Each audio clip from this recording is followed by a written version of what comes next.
Thank you all for being here. Ms. Solomon, I want to be sure I understand your testimony.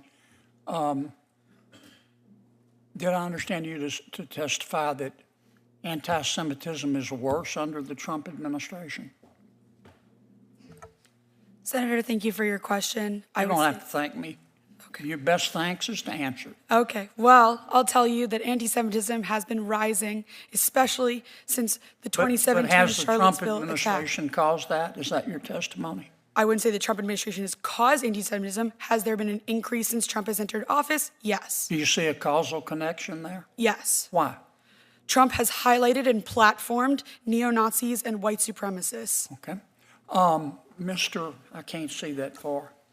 Racklin. Mr. Racklin, I understood you to say that in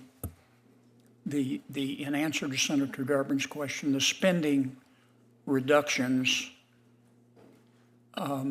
reducing the federal budget would increase anti-Semitism. Isn't that what you said? No, I did not. I said that the constant threats to cut money to the Office for Civil Rights and the Department of Education prevents the federal government from adequately investigating anti-Semitism and other hate crimes on college campuses. So you think one way to stop anti-Semitism is to give people more money? Is that right? I think one of the ways is to actually fund people that are actually designed to investigate anti-Semitism on college campuses. What's there to investigate? We see it. We see We it, saw but it. just Did you watch television? Did you see what happened at Columbia? absolutely. Yeah.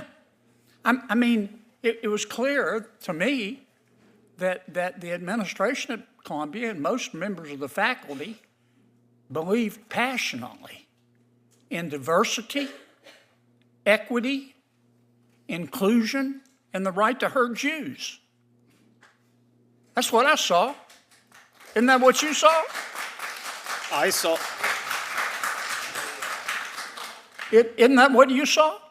protesters against the war in Gaza and them using some anti-Semitic slogans and thoughts. I would say, however, that it's hard. I would say, isn't that however, what you're telling me? that it's That's not what you difficult saw. For You're the telling. federal Now, don't get government off to the invest- subject No, on I'm me not. now. I'm You're telling me that's difficult. not what you saw. I'm telling you that it is difficult for the federal government to adequately address the issue of anti-Semitism. Are you telling without me appropriate the resources. Columbia administration and the faculty was supportive of the Jewish community? I think that they are You trying need to find stop ways dipping into your ketamine stash. into what? Excuse me? Now, that if we're going to solve this problem, we need to talk about it. I'm And happy it to wasn't talk just about at Columbia. It was at Berkeley. It was at UCLA. It was at Barnard. And Columbia has a history of discriminating against Jewish people. They used to refuse to let Jewish students come to their university. Now, you can try to bubble wrap this, but that's what I saw. If you want to stop a lot of the anti-Semitism, maybe we need to stop teaching kids to be anti-Semitic. Sir, I would relish that opportunity. Let me ask you a question, Ms.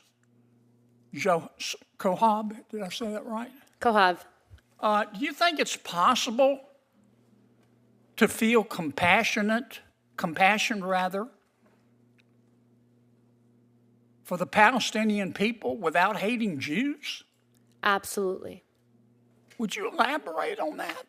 Because it looks to me like many of our Ivy League universities, they weren't the only ones. Some universities handled it well. Vanderbilt, University of Chicago, Tulane. But it looks like the administration was teaching kids you got to pick a side. Mm-hmm.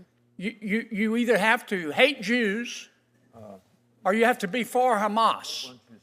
You can't be.